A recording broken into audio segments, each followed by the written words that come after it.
on, stop trying to hit me and hit me. Ашиглаж байгаа зүйлдээ бол сэтгэл хангалуун бай. Тий. Хангалттай. Одоо жишээ нь MacBook Neo авч байгаа бол MacBook Neo одоо чинь платын шаттал одоо чипийн шаттал 10 20 жил одоо ашиглах хэрэгтэй. За MacBook Neo маань бол бүгд бол 13 инчийн загвартай. За тэгээд энэ бол 123 кг нэлээд хөнгөн. Одоо энэ харж байгаа нь болохоор Indigo өнгө л хэлж байгаа. Тэгээд зүүндлийг нь анзаарах юм бол ер нь бол чихвчний оролцсон зүүндэл.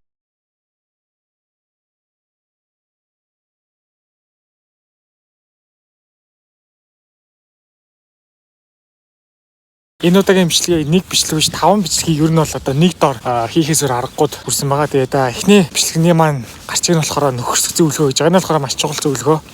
Тэгээд дараагийнх нь болохоор MacBook Neo худалдаа авалтын зөвлөгөө. Тэгээд MacBook Air M5-ын худалдаа авалтын зөвлөгөө. За тэгээд дараагийнх нь болохоор MacBook Pro M5 Pro M5 Max чипийн худалдаа авалтын зөвлөгөө. Тэгээд сүүлийн үед гарсан Apple-ийн баахан илүүдүүд төхөөрөмжүүд гарсан. Тэдрийг багцлаад бол одоо ярина. За тэгээ хамгийн сүүлийнх нь болохоор Apple-ийн 50 жилээ гэдэг нэг юм болсон байгаа. Тэгээ тэрийг холбогдуулаад ярих гад байж байна. За тэгээд хамгийн эхнийх нь бичлэг болохоор нөхөрсөг зөвлөгөө гэж байгаа. Энэ болохоор ямар учиртай вэ гэхээр ер нь бол одоо ингээд хүн төрөлхтөн зүгээр ингээд амьдарч байна. Одоо ингээд технологи байгаа. За тэгээд одоо юу гэдэг чинь ер нь бол одоо цаг хугацаа өнгөрхийн хэрээр ер нь бол одоо хүн төрөлхтний технологи ер нь бол ингээд улам л нийлэх гээд байгаа тийм үү. Наазахын жишээ гэтэл одоо жишээ нь keyboard гэх үү одоо cyborg гэх үү янз бүрээр л дуудах баг. Одоо энэ ойлголт чинь ер нь хүний нэг аль нэг хэсэг нь ер нь бол технологи болохыг хэлж байгаа. Тэнгүүд ер нь бол бид нар аль хэдийнэ ер нь бол технологитой холбогдсон яагаад вэ гэхээр ер нь өглөө босоод уцаа хардаг. Хаасайгүй бүр ер нь бол уцаа ашигладаг.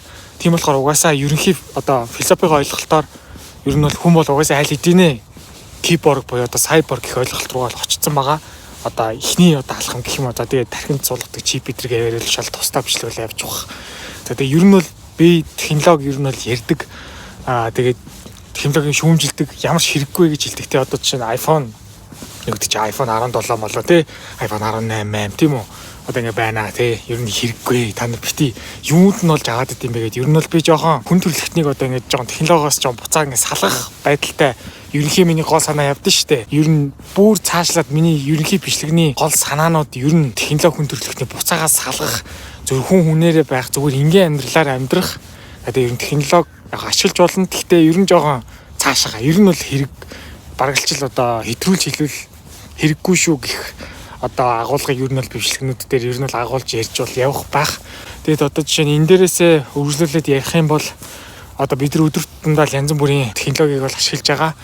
Одоо жишээ нь бидний гар утасны чипнээс ахуулаад явцаргаад одоо чинь хүн төрөлхтний мэдлэг гар утасны чипээс одоо жишээ нь дээшээгээ сансарлуу өөрөөд явах одоо сансрын пуужинг хүртэл ингээд зохион бүтээгээд бол ингээд явж байна. За тэгэнгүүт бидний энгийн хүмүүс бол одоо жишээ нь ядчил одоо жишээ нь юу гэдэг чинь тухайн хэрэгжилж байгаа энэ технологи одоо үнэтэй байна уу, үнэгүй одоо хямдхан байна уу? Одоо брендийнх өнөө брендийнх биш үү гэдэгтэй биш. Зүгээр л чиний тэр тухайн ашиглаж байгаа технологич нь чадчих нь л хамгийн гол одоо шалгуур гэх юм уу би яг эвтэйх юу гэж хэлэх мэдэхгүй байна. Ер нь бол одоо жишээ нь юу гэдэг чинь чип маань 2-3 см-ийн хэмжээтэй байгаа.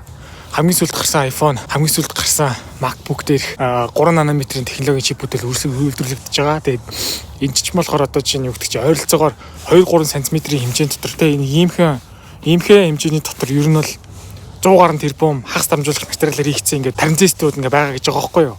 Тэгэд одоо секундын дотор цахилгаангүйдэлгүйгээл тэр тухайн 100 тэрбум одоо хагас дамжуулагчаар хийгдсэн тэр транзистор чинь техник гэдэг утгыг цахилгаан байвал одоо нэг цахилгаангүйдэл байхгүй бол тэг гэдэг утга гаргаад ер нь бол одоо чинь бүгд зэрэг ажиллаад ер нь бол одоо бидний одоо мэдж байгаа бүх энэ одоо гар утас компьютерийн бүх юм одоо ингээд ажиллаж байгаа. Тэнгүүд гол санаа нь хамгийн гол нь чиний утсан дээр хин чип чинь ажиллаж байвал ингээ болж байгаа. Түүнээс ч бол сайн миний хэлсэн одоо үнэтэй байна уу, үнэгүй байна уу, брендийнх нь үгүй байна гэдэг нь болоод ерөөсөө хамаагүй. Тэгээд одоо хүмүүс хоорондоо л одоо жишээ нь юу гэм хүмүүсийн өөрсдийнх нь ингээ зохиосон сони юмнасаа бусдад ингээд дээр доор нь гаргаж ингээ үзэддэг гэх юм уу. Тийм бол ерөөсөө байж болохгүй. Чипнээсээ гадна одоо ч юм чи батарей өгөөдөл батарейг сольж штэ. Дэлгэцийг өгдөл дэлгэцийг сольчин. Дэлгэц маяавал тэгэл илүү мундаг дэлгэц аваад тавьчин. Үйлдвэрлэлийн системийн асуудал гарвал тэгэл үйлдвэрлэлийн системийн асуудал бол шууд тэгэл шийдэгдчих болно шүү дээ. Хамгийн гол нь чип маань л чухал байдаг учраас ер нь бол гол та нар ашиглаж байгаа технологи хэрэглээ талаас яг үндсэн үргээл гүйцэтгэживэл одоо бусад зүйлс нь бол нэг сонирн биш ээ гэж ер нь бол би хэлэх гээд байгаа. За тэгээд ер нь бол нөхөрсөг зөвлөгөө бол ингэж бол таарч байна да. За MacBook Neo бол гарсан. Тэгээд гарахтаа бол $599 бол гарсан. Тэгээд хэрвээ оюутан байвал тухайн дэлгүүртэйгээ ойрхон байвал $499 хөдөлж авч болно. Оюутан гэдгийг харуулад ер нь бол хөдөлж авна. Гэхдээ Монголд одоо App Store байхгүй нь харамсалтай. За тэгээд компьютер ер нь бол өмнө нь $1000 гараад MacBook Air $1000 гараад Pro iPhone ч ер нь бол $1000 гараад яг адилхан 1000 гэсэн харьцаатай бол явдаг бол байсан. Тэгсэн чинь сая MacBook Air бол сая M5 чиптэй гарахтаа $100 нэмэгдээд $1100 бол болцсон. Тэгээд энэ бол бас ер нь бол одоо таараа бол мэдээ бол мөн. Уул нь бол сая 1000 болж буухаас өмнө 1100 байсан. 1100-ээс өмнө дахиад 1000 байсан. Тэгээд 1100 ингээд одоо 3 удаа тийшээ тоош явж байгаа. Буцаад 1100 дээр бол ирчлээ. Энэ бол яг гоо бас жоохон таагүй мэдээ гэж болж ил болно. За тэгээд үнийн талууд дээр ингээ ярингууд бас их сонио. За ингээд Apple ингээ компьютер гаргасан байна. $599. Тэнгүү сая сүүлд шинээр гарсан гар утас нь болохоор бас адилхан 17 чинь $599. За тэгээд Apple Watch Ultra жишээ нь $800. AirPods Max 2 сая шинээр гарсан $549. Тэгээд iPad Air $599. iPad Pro $1000. Ингээ бодонгууд компьютер нь $600 байгаад байдаг. Ухаалаг цаг нь $800. Тэнгүүд чи их хүчин бас ойролцоогоор $600. Тэгээ iPad Air нь болохоор ингээ бас $600. Ингээ бодонгууд ерөөсөө лог авцталтаа ингээ ерөөсөө байхгүй болчих юм л да. Тэгээд яг хоо жоохон нарийн ширийн янгууд ер нь бол за яг энэ жоон далиж магадгүй. Гэхдээ яг дэлхийн 3 дугаар танд холбоотой эдийн засаг хэцүү болох одоо учраас iPhone 17e хямдхан загварын гар утас маань шууд дахиад дараагийн загвар хямдхан одоо жишээ MacBook шууд одоо нэг гарч байгаа нь одоо энэ дэлхийн эдийн засаг дэлхийн 3 дугаар танд холбоотой хэцүүдэх учраас магадaltaй учраас ингээд хямдхнуудыг ингээ гаргаад байна гэж хэл тийм мэдээ бол явж исэн. Тэгээд хэрвээ тийм бол одоо чинь югдчих чинь дэлхийн эдийн засаг буцаас хэрэгсний дараа энэ төхөөрөмжүүд ирэж гарахгүй гэсэн юм уу. Тэгэхээр сонин те. За iPhone 17e 16e S-ийн загварууд ч дүүрч. Эйн гарсан MacBook Neo л гэсэн сонирхолтой. Одоо жишээ нь миний бүснээр болдог бол MacBook Neo маань юу гэхээр хөгжүүлэлт нь үргэлжилж яваад MacBook Neo 1 2 3 гэж яваад гараасаа. Тэгвэл ер нь бол их зүгээр баг. За MacBook Neo маань бол бүгд бол 13 инчийн загвартай. За тэгээд энэ бол 123 кг нэлээд хөнгөн. Одоо энэ харж байгаа нь болохоор Indigo өнгө л хэлж байгаа. Тэгээд зүүндлийг нь анзаарах юм бол ер нь бол чихвшний оролтон зүүндлэлтэй ирсэн. Тэгээд спикертэйгээ цуг байрлалсан 2 USB-C оролттой. За тэгээд хэдүүлээ keyboard-ны өнгөнөөс дагаад бол өөрчлөж байгааг харж байгаа. За тэгээд баруун талдаа болохоор ямар ч оролт авахгүй зөвхөн спикер байгааг бол ингээд бол анзаарч болно. За тэгээд ер нь бол Indigo өнгөн дээр бол ингэж байсан бол одоо Blush, Citrus өнгүүд дээр бол бас keyboard-ын дагааж бол өнгө нь бол өөрчлөгдөж байгаа. За тэгээд Sealer дээр бол бас цэвэрхэн бол ингээд харагддсан байлээ. Тэгээд ер нь бол энэ хүү ноутбук нь бол дизайны дэдэл дээр нотч бол мэдж ирэх бол байхгүй. Яг бүтэн дэлгэцтэй юм шиг бол харагддаг бол загвартай. Хаасан тохиолдолд ерөнхий яаж харагддаг дээр нь бол одоо Indigo, за тэгээд Citrus, Sealer өнгийг бас ингээд дарсан байгаа. За тэгээд Blush өнгийг нь бол таг марцсан байгаа харуулах. За ер нь бол гар дүрсээ бичгсээр идэл яг нар доошлоод байхгүй болох гэж ашгүй яг нар бол яг байж таарлаа. Тэгээд одоо жаргаж байгаа нар идэж байгаа юм аа да. За тэгээд замирчсан Neo-гийн компьютер бол гарсан. Нэр нь бол их таалагдаад байгаа. Яагаад гэвэл Matrix киноны гол дүрийн нэр бол Neo шүү дээ. Keanu Reeves жүжигчний тоглосон Neo гэдэг дүртэй ягаад ч юм одоо төстэй болохоор ягаад ч юм компьютерын ер нь их гой санагдаад байгаа. Тэгээ гар утасны чип буюу iPhone 16 Pro Max дээр орж ирсэн A18 чип бол ингээд одоо компьютер дээр одоо хүчин чадлыг нь хангах гайд бол ингээд Apple бол ингээд энэ гар утасны чипийг бол тавьсан байна. Тэгээд энэ одоо чипний гол давуу тал онцлог шин чанар юу гэхээр за давуу тал хийхдээ зүгээр онцлог шин чанар нь юу гэхээр нөгөө талаараа жосуул тал болоод байгаа. A18 Pro чипийг чинь хийхдээ Apple-ийн зүгээс бол RAM-ыг нь үндсэн чиптэй нийлүүлээ шаардсан юм байна. Одоо ерөнхий одоо тэр одоо чипнийх нь бүтцэх юм уу? Тийм учраас одоо iPhone 16 Pro Max чинь RAM нь 8 GB-тай учраас тэрэн дээр одоо чинь тэр чигтээ ингэ гацчихж байгаа юм. За тэгээд хэрвээ iPhone 17 Pro Max-ийн чипийг буюу R9 Pro чипийг хэрвээ ашигласан байсан бол одоо чинь саяны MacBook Neo-гийн маань RAM нь бол 12 GB-тай байх байсан юм байна.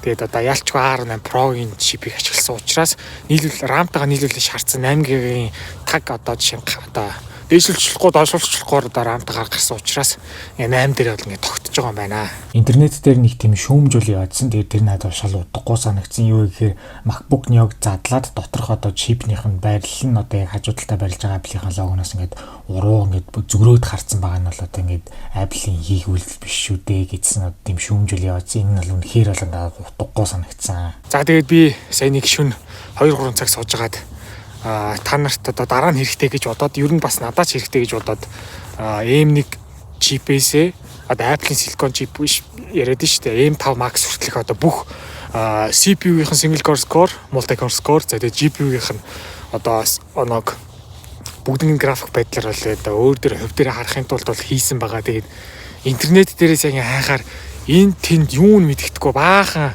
одоо юу заавал нэг баахан юм ухчиж олдох гэсэн. Тэгээд би яг нэг дор бүгднийг харах бас шаардлага угаасаа байгаад байгаа болохоор ер нь бол бүгднийг нэгтгээд бас нэг бичлэг болгоод бичлэг гинэ файл болгоод нэг тавьчих гэж бодсон. Тэгээд энэ бичлэгэн дээр бол би ямар ч харуулж байгаа. Тэгээд давхар та нар бас энэ нэг PDF файлаар нь юм авъя гэвэл манай Discord сервер байгаа. Description хэсэгтээ би линкийг дандаа тавьдаг. Тийшээ ороод macOS гэдэг хэсэг дээр нь болохоор би яг энэ бүх чипнийх нь үзүүлэлтийг бол тавьсан байгаа. Та нарт ягаад дараа нь хэрэгтэй вэ гэхээр ямар нэгэн шинж бай, хуучин бай MacBook авахад тухайн чипний үзүүлэлтийг нь хараад энэ ойролцоогоор тэрнээс тэдэр сайн юм байна штэ, энээсээ тэдэр сайн юм байна штэ гэгээд харьцуулахад бол маш амар болох үүднээс ер нь бол энэ PDF файлыг бол хийсэн байгаа. Тэгээд PDF файл татахтаа бол дотор нь вирус идэх байгаа гэж бити бол бодороо тийм одоо муухай юм бодож тээж одоо тийм бол хийнэ гэж байхгүй. Зүгээр ямар ч асуудалгүй зүгээр PDF файл бол байгаа, та нар ороод татчих болно. За тэгээд ер нь бол ойр зурдаа ашиглах, ойр зургийн үйлдэлүүдийг хийхэд бол энэхүү чип болоод хангалттай. Тэгээд үзүүлэлтүүдээр бол одоо та нар харж байгаа R18 Pro чип маань бол одоо M1 буюу одоо 2021 оны чиптэй бол одоо үзүүлэлт нь бол ойролцоо бол гарсан. Ер нь бол M1 хэдий тийм олон жилийн өмнөх чип ч гэсэн юу гэдэг чинь гологдоод байгаа чип бол ерөөсөө биш. Ягаад тэгэхээр одоо үзүүлэлтээрээ одоо бусад адилхан үнэтэй бүр үнэтэй одоо Lenovo-гийн, Dell-ийн компьютерийн одоо үзүүлэлттэй харьцуулахад R8 Pro chip бол илүү өндөр оноо болоод ингэ үзүүлж бол чадсан байгаа. Тэрийг бол би өөрөө бол хайж бол үзсэн. За яг адилхан $600 үнэтэй Lenovo-гийн одоо ноутбук, за тэгээ Dell-ийн ноутбукийг харьцуулахад single core score-д нь болохоор тус бүрчлэн Lenovo дээр 1500, Dell дээр бол одоо 1700-аас 1900 таа бол гарч байгаа. За MacBook Neo дээр болохоор 2400 таа бол гарч байгаа. За multi-core score дээр болохоор Neo болохоор 8700 хавцаа авч ирсэн бол Lenovo-гийн хувьд 6000 оноо, за тэгээд Dell-ийн хувьд болохоор 5400-ээс 5600 хоорондоо оноо бол авч байгаа юм байна. За харин GPU хэсгээр метал оноо нь болохоор Neo-гийн хувьд болохоор 30,000 гаруй оноо авч байгаа. Харин Lenovo-гийн хувьд GPU нь болохоор OpenCL тест дээр болохоор 9-өөс 12,000 оноо. За тэгээд Dell нь болохоор GPU хэсэг нь OpenCL тест дээр 13,000-аас 16,000 оноо ингээ авч байгаа. За тэнгууд ерөнхийдөө бол адилхан үнэтэй. За GPU хэсгийн тест нийтийн өөр ч гэсэн зөвхөн CPU хэсгийг дээрээс нэрээ дүгнж харах юм бол адилхан ер нь бол ойролцоо үнэтэй. Бусад одоо том одоо Lenovo Dell компьютеруудтай харьцуулахад Neo компьютер маань бол одоо CPU single core score, multi core score нь бол илүү оноо авч чадсанаар бол одоо энэхүү одоо бусад одоо энэхүү хямдхан компьютерийн зах зээлийг бол эзлэхэд бол Neo бол нэлийн хүчтэй орж ирнэ гэдгийг бол анзаарч бол болохоор байна. За тэгээд энэхүү Neo-гийн сул тал нь гэхээр ерөөсөө USB-C оролтын хурд нь бол олж таарад байгаа. Тэгээд хоёр шиг USB-C оролттой. За тэгээд тэр хоёр C оролт нь эхний нэг USB-C нь болохоор USB 3.0 хурдтай, нөгөөх нь болохоор USB 2.0 хурдтай. Тэгээд яг ер нь бол нэлээд удаан гэсэн үг. Тэгээд яг энийг давуу талаар нь болгож ойлгох юм бол яг одоо чамайг одоо таныг ер нь төвчээртэй зам тодлоод суралцуулна гэж одоо ойлгож болно. Тэгээд энэ нь бол ялч ингээд USB-ний хурдны хувьд бол ялч ингээд сул тал болж ингээд таарж байгаа. За бас нэг сул тал нь юу вэ гэхээр ерөөсөө 512 GB руу буюу 256-аас багш нарын сонголтыг нэмж худалдаж авах юм бол одоо тэр keyboard-н дээр нь Touch ID дагалдаж ирнэ гэж бол хэлсэн байлээ. Тэр энэ бол ерөөсөө Apple-ийн одоо классик удахгүй зан гэж бол одоо хэлж болно. Ингэж одоо солиорхийнхоо оронд Apple Intelligence-ийг авч хаяад 256 GB дээр Touch ID бол тавих хэрэгтэй. Тэгээд Apple-ийн зүгээс ингэж одоо багтаамж дээшээ доош болох, RAM дээшээ доош болох тэр иймэрхүү ах чи илүү дутуу технологийн юмнууд ингэж ялгарлаж байгаа юм шиг нэмж хэсгээ бол одоо хизээч болохгүй. Тэгээд ядаж л одоо нэг хүн санаагаа илтгэвэл одоо тэр нь явсараад одоо жишээ нь үгт чинь явсаар одоо Apple-ийн чихэнд түрээд ч юм уу тийм үү. За яг гоо тэгээд олонний үуч оломгүй далаа гэдэг шиг ер нь бол нэг хүн санаагаа хэлсэн багт ер нь явсааргаад бодомдол дээр биелэхийг бас одоо хэлж үүсэхгүй шүү. За дараагийнх нь хэсэг болохоор MacBook Air M5, за MacBook Pro-гийн M5 Pro, M5 Max чипний хөлтөөлтийн зөвлөгөө хэсгийг бол эхлүүлж гин. За нанометрийн шилжилт бол хийгдэггүй гэж бол биелсэн. Хийгдэггүй учраас Geekbench 6 дээр тест хийхэд бол одоо жишээ нь юу гэдэг чинь ер нь бол ойролцоогоор ер нь нэг сүртэй оноол гараад ахгүй. Тэгээд 2 нанометр болоогүй одоо бол 3 нанометр дээр бол одоо жишээ нь байгаа. Тэгээд их жилүүдээс бол одоо 2 нанометрийнх нь бол гарна. Тэгээд график дээрээс та нар бол одоо дийлэнгүй харж байгаа. Би яг ажилтнууд бол ингэ тавиа явж байгаа. Тэгээд би бол яг энэхүү бэлдсэн график маань бол бүгд Geekbench 6 дээр бол одоо жишээ нь би бол хайж бол олсон. Тэгээд одоо эрт өрөө эзэний цагт Geekbench 7 гэж бол гарах бах. Тэгэхэд нь би бас тэгэл тухайн үед нь бас одоо өөрийнхөө хийсэн PDF файлыг апдейт хийгээл бол та нарт бол хүргэх баха. Ямар ч байсан энэ ононууд бол бүгд Geekbench 6 дээр бол явж байгаа шүү. Тэгээд энгийн M4 чипээс харьцуулахад энгийн M5 чип single core score multi core score одоо GPU хэсгээр тус бүр дээр 8.5, 16.5, 35.6% бол нэмэгдсэн байгаа гэж харж болж байна. Хэдий 35.6 одоо өндөр боловч single core score multi core score дээр хангалттай биш учраас M4-ийн чиптэй MacBook хэрвээ ашиглаж ивэл M5-тай чипийг бол угаасаа авах нь бол угаасаа буруу гэдэг сонголт руу ирж байгаамаа. За M5 Pro, M5 Max гэдэг дээр тус бүрчлэн харах юм бол одоо жишээ нь 6.8.4, 15.4, за тэгээд 20.2, 15.6 гэдэг ер нь бол маш бага хуваар нэмэгдсэн байгаа харж болж байна. Тийм учраас нанометрийн жилжилт хийгдэг гэдэг дээр яг энэ дээр нэг гол өнцөг нь орж ирж байгаа шүү. Гэхдээ цоошнэр одоо ер нь бол компьютер хөдөлж авах гэж байгаа бол одоо ч мэдээж M5 чип бол бүр хангалттай одоо сайн үзүүлэлтээр үзүүлж чадна. Харин өмнөх M4-өөс харьцуулахад ямар ч муу гэдэг үднээс одоо худалдаж авах нь буруу шүү. Хүлээгээд M6 чипийг гэдэг утгаар нь л одоо миний зүгээс л ярьсан байгаа. За тэгээд худалдаа авалтын зөвлөг бичлэг талаас нь бол хэлэхэд ямар ч үсэн MacBook Air M5 чиптэй гарсан маань энийг худалдаж авах нь зөв үү? За энэ бол ерөөсөө буруу. Ягаад тэгэхээр нанометрийн шилжилт хийгдэг юм байна. За MacBook Pro ч ер нь бол ялгаагүй. Нанометрийн шилжилт хийгдэг учраас ер нь худалдаж авах нь бол буруу. 2 нанометрийг нь хүлээх хэрэгтэй гэсэн үг ээ. Тэгээд ер нь бол яг цоошнэр MacBook авах гэж байгаамаа, M5 сонирхож байгаамаа. Ер нь одоо Mac одоо үйлдвэрлэлийн систем ер нь бол Mac-ийн компьютерийг ер нь ингээд авахд ер нь бол юу вэ гэд комент орж ирсэн байсан. Тэгээд бичлэгэн дээрээ дурдж болох уу гэсэн байсан. Тэгээд би өө тэглэв яах вэ одоо бичлэгэн дээрээ дурдъя тий. Ер нь бол яг үтэй тэгээд одоо Windows Mac 2 ингээ байна. Ерөнхийдөө шүү дээ. Одоо Linux эдгээр нарийн бүр цөөнхөн ашигладаг одоо үйлдвэрлэлийн системийг ярих нь цаашаа. Ерөнхийд нь ярихад бол Mac хэрэглэдэг хүмүүс цөөхөн учраас Mac үйлдвэрлэлийн систем дээр гардаг вирус нь ч цөөхөн. Тийм болохоор давуу талтай гэж ойлгож болно.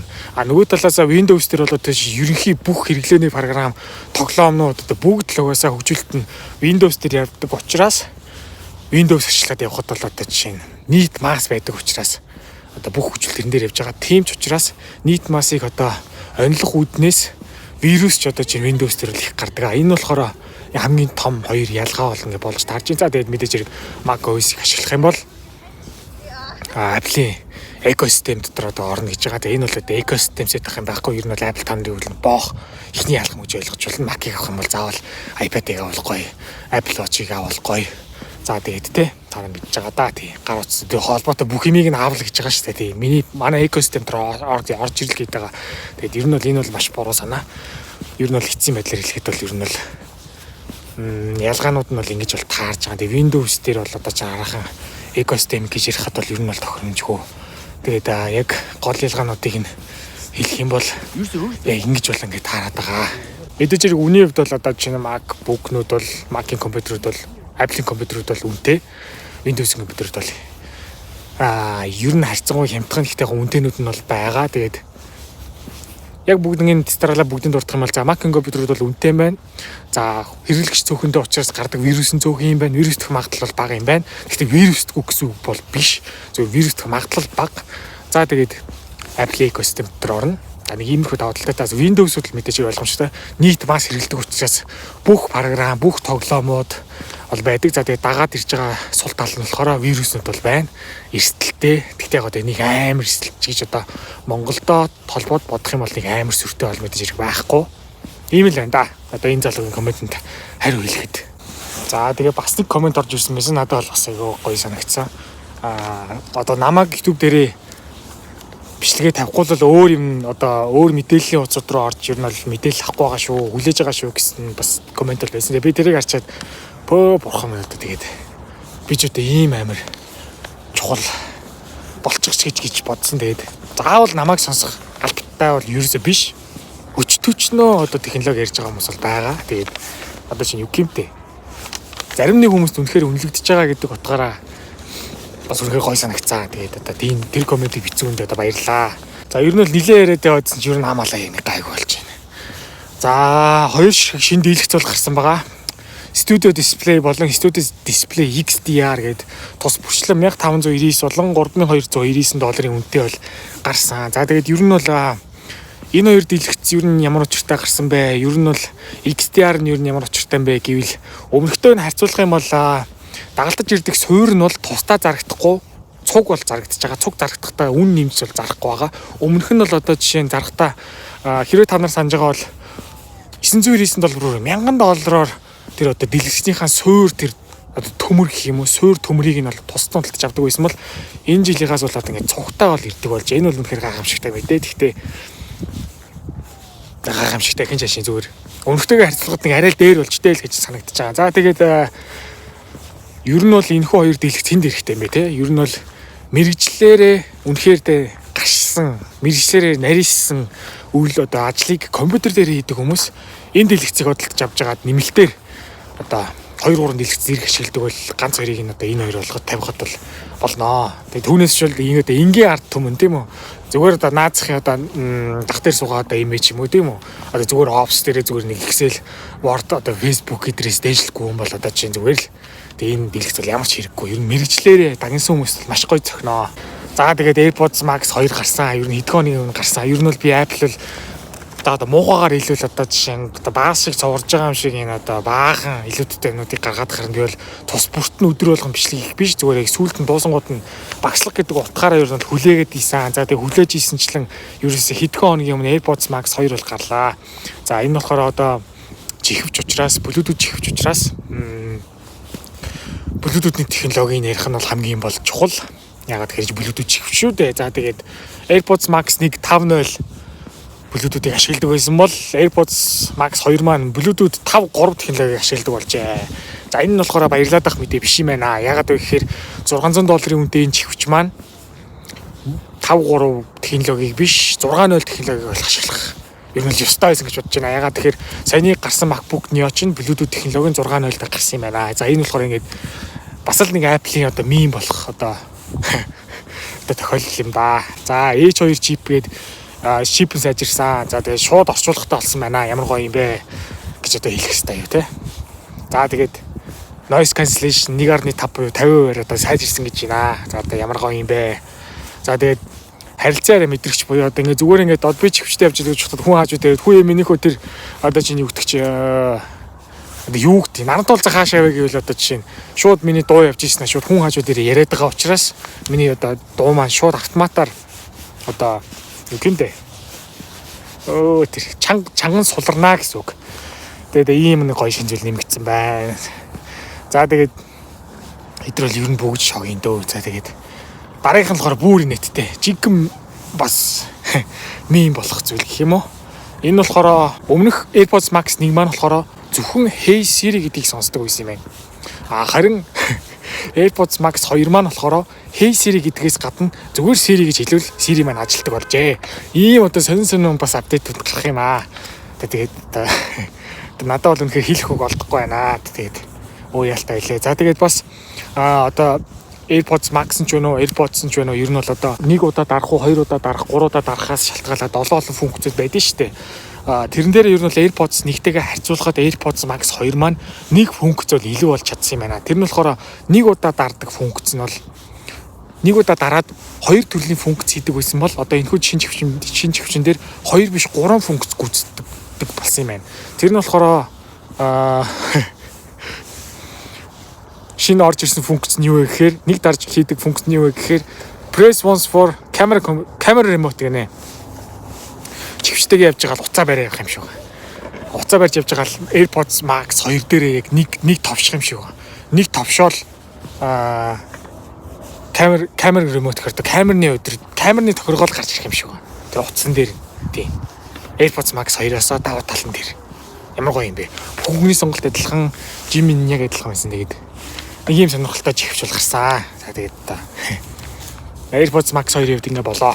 За нэг таг далийн мэдээ бол хэлэхэд Zuckerberg-ийн Metaverse бол ингээ аль биесээр ингээ дуусч байгаа маань.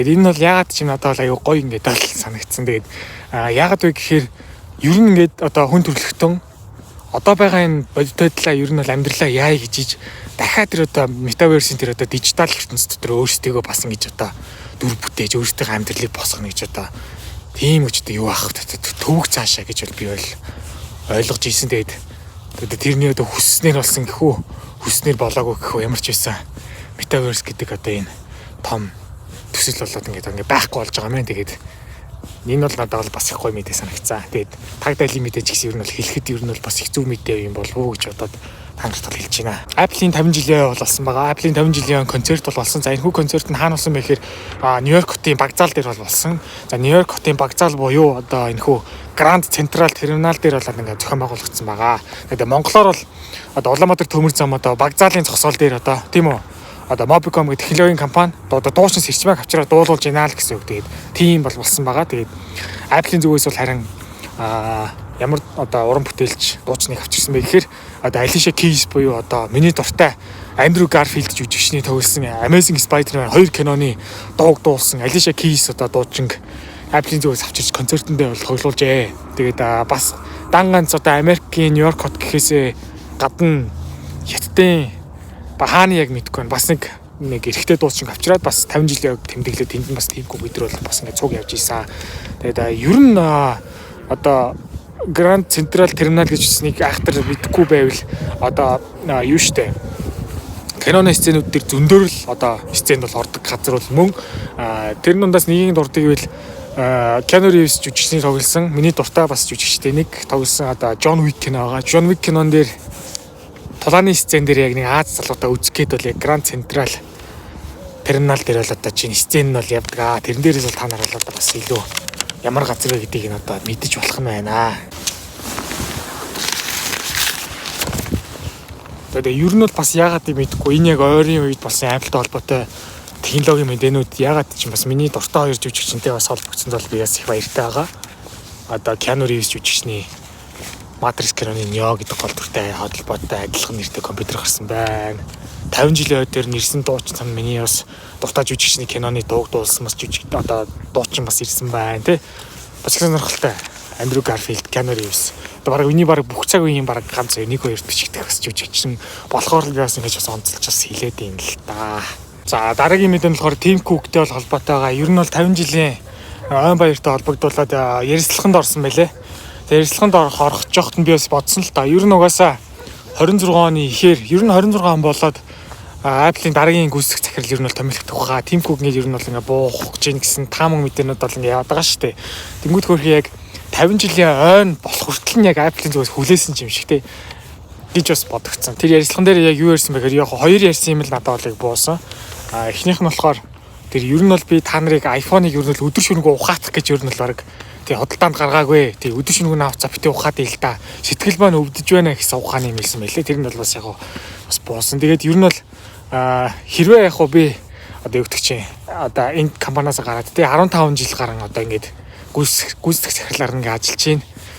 Энэ амьдрал маань ингээд байхгүй болоод Apple-аас сална гэвэл би үнэхээр өөрийнхөө амьдралыг Apple-аар төсөөлж үнэхээр чадахгүй нэ гэсэн байлээ. За тэгээд энэ дээр бол чадмаа өгшин чи Apple-гүйгээр амьдрч чаднаа л гэж одоо би бол дотор бол ингээд бодогцсон. За тэгээд энэ хүү бичлэгийг үзсэн хүмүүстээ бол баярлалаа. Тэгээд маргааш бол одоо би iOS 26 3.1 үйлдэл системийн одоо апдейт хийх зөв буруу гэдэг бичлэг бол хийн. Тэгээд байнга тогтмол хийдэг бичлэг хийдэг одоо ер нь ютубер биш болохоор тэгээд хэцүү даа тэгээд та. За тэгээд одоо та нар ямар гарууд ашиглаж байна, ямар компьютер ашиглаж байна гэдэгтэл одоо сэтгэл хангалуун байгаарай. Тэгээд эзэж битээ те. Үнтэй одоо чи хамгийн суперийг нь авцсан үний хажууд очсноо. Бити одоо атаарах сонин юм бодорой те. Зүгээр л нэг чипэн дээр явж байгаа нэг хитэн цахилгаанг хөдлүүдл байна шүү дээ тий. Ерөөсөө ингээл болоо. За тэгээд эцэст нь ер нь бол дүгнэлт болгож хэлэхэд эцсийн байдлаар те яг одоо байгаа гар утас, яг одоо ашиглаж байгаа одоо чинь гар утас өнөө юу вэ нөө те? Тэр тухайн төхөөрөмжөндөө ашиглаж байгаа зүйлдээ бол сэтгэл хангалуун бай. Тий. Хангалттай. Одоо жишээ нь MacBook Neo авч байгаа бол MacBook Neo одоо чинь платын шаттал, одоо чипийн шаттал 10 20 жил одоо ашиглах хэрэгтэй. Яг одоо энийг утсыг үзэж байгаа хүмүүсээ бол гар утасныхаа тийм үү? Палатын шаттал цахилгаан гүйлгийг гүйж дуусгасны дараа л одоо чинь утас авах хэрэгтэй тий.